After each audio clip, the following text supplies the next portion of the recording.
Hello and welcome to Money Control. Today we have with us two-time National Award-winning filmmaker Christo Tomy. He was also an alumnus of the Satyajit Ray Film and Television Institute, Kolkata, and also is the director of the very popular Netflix true crime series, Curry and Cyanide, The Jolly Joseph Case. We will talk about his first feature film, pardon my Malayalam, Ullozhukku, or Undercurrent in English, starring the powerhouses Urvashi and Parvathy, which has been running in theaters for nearly a month now. So, welcome, Christo. Thank you, Cinestaan. Thanks for having Thank you. me. So, this film, somewhere I've read, you said that it has been inspired from your real life and is also the house in which you grew up, or is your ancestral house. Yeah, so this is the house actually that I grew up in a way. This is my mother's house. I used to go for every vacation there. This was one of my favorite places. But during every monsoons, the place would flood.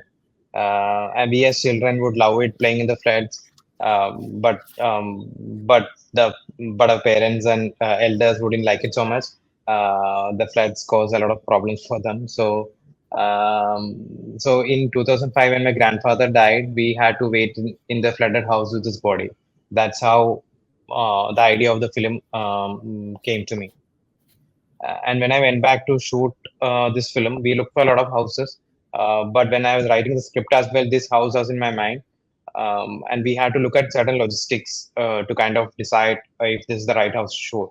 For example, we had to shoot in a place which would be easier to flood, in a place where the rooms are big enough for us to shoot, and things like that.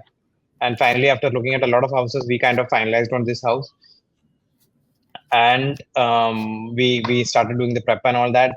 But this was I think during the COVID times, and because of a lot of reasons, the shoot got cancelled 10 days before the shoot, and I had shifted my grandmother, my uncle, his family, including his wife and children, to another house for shooting this film. And now they are now stuck in a rented house, and we had no idea when we would be able to shoot again. It was after 1 year that we were finally able to mount the project, go back and shoot the film. So they had lived in a rented house for like more than a year, not knowing whether I'll be shooting the film or not. And at the same time, it was not easy to shoot in that house, because we had to flood the house. We had to kind of abuse the house. On most days, we had to create like heavy rains. So the roof would start leaking, and a lot of things would happen that would be damaging to the house. So that was not a pleasant sight. But we built a big um, embankment around the house and kind of flooded 2 acres of land across this house.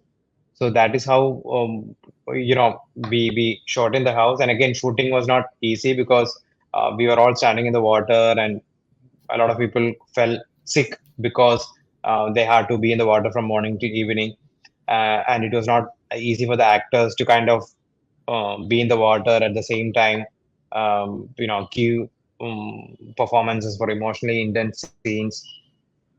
And even for coordinating things, it was difficult to do it, because for example, if you take so much of a time to move from A point to B point, on land, while it is flooded, it takes double or more than double that time. And a lot of places are not accessible by car, or the roads are too narrow, that it takes a lot of time to get the equipments there.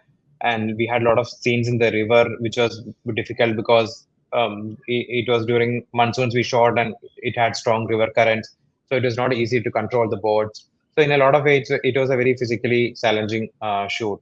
Now, talking about, you have three producers on this film: RSVP, Ronnie Screwvala, you have Honey Trehan and Abhishek Chaubey's MacGuffin, and Reverie Entertainment. So, how does this co-production work? Like, how does three producers on a film like this, like, how does that work? And what are is that something that the film industry is now doing, having multiple producers on a film? Yeah, definitely. I think every film has got like normally every film has got producers of different capacities. Like you have multiple producers for a lot of films. So this is not something new. And even I think if I'm not wrong, the films that Hani and Abhishek have few of the films that they have done earlier also have been produced by RSVP in association with MacGuffin Pictures. So this is not something new. I signed with Honey in the beginning.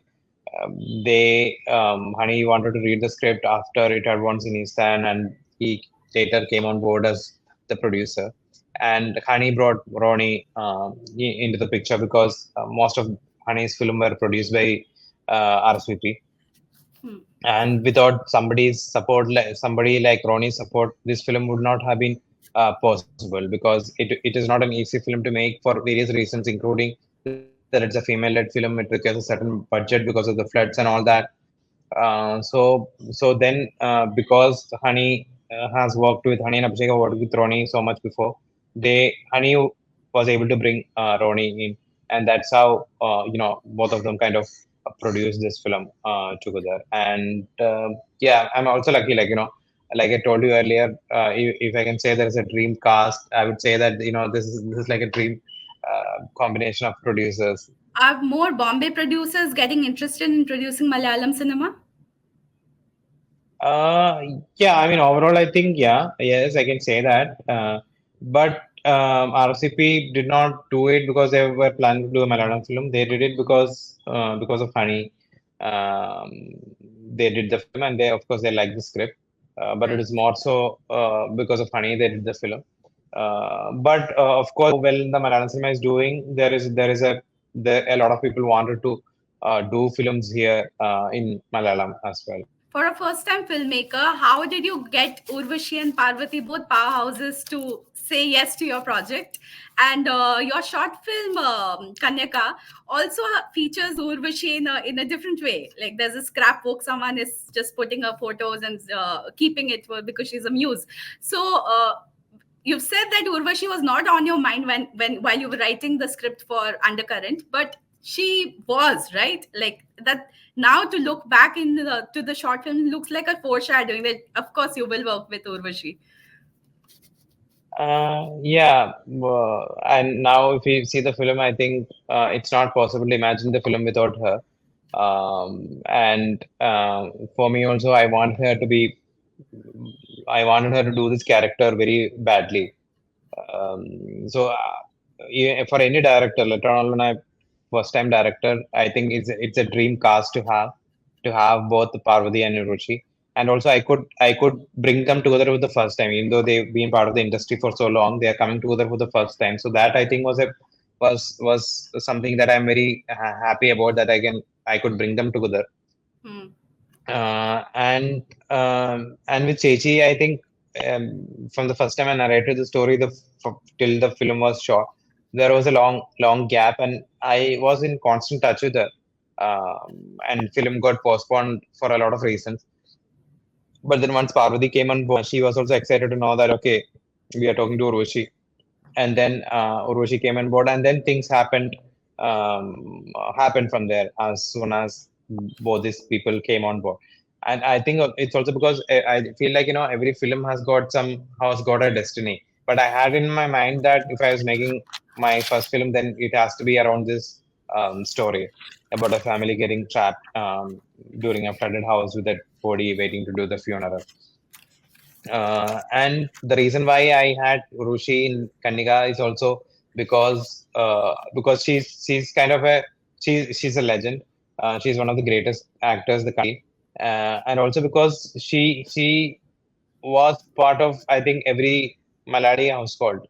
We are all grown up watching her films. We are all grown up like laughing, watching her films, crying, watching her films. So she was like a name that I think she would be one of the most popular actors the state has ever seen. So in that way, I think that is the reason why I brought her in Kanniga, and the reason why she came in Ullozhukku is because I don't think there is anybody, you know, anybody who could have done. this character with so much depth and honesty and intensity. Absolutely, and thank you for bringing her back to our screens.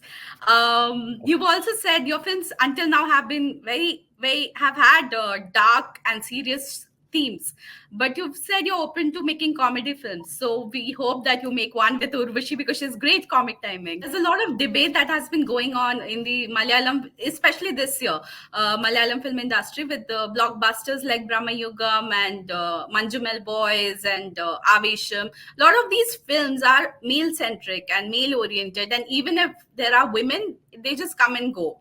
But on the other hand, and there have been a lot of debates, even filmmaker Anjali Menon had asked, where are the Malayali women on screen?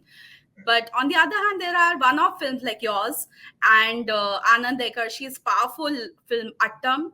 There are filmmakers like Geo Baby who are making who've made films, with women subjects women as protagonists, and then there are actors like Kani Kusruti and Divya Prabha who've gone to Cannes Film Festival there for with Payal Kapadia's movie All We Imagine as Light, which won the Grand Prix.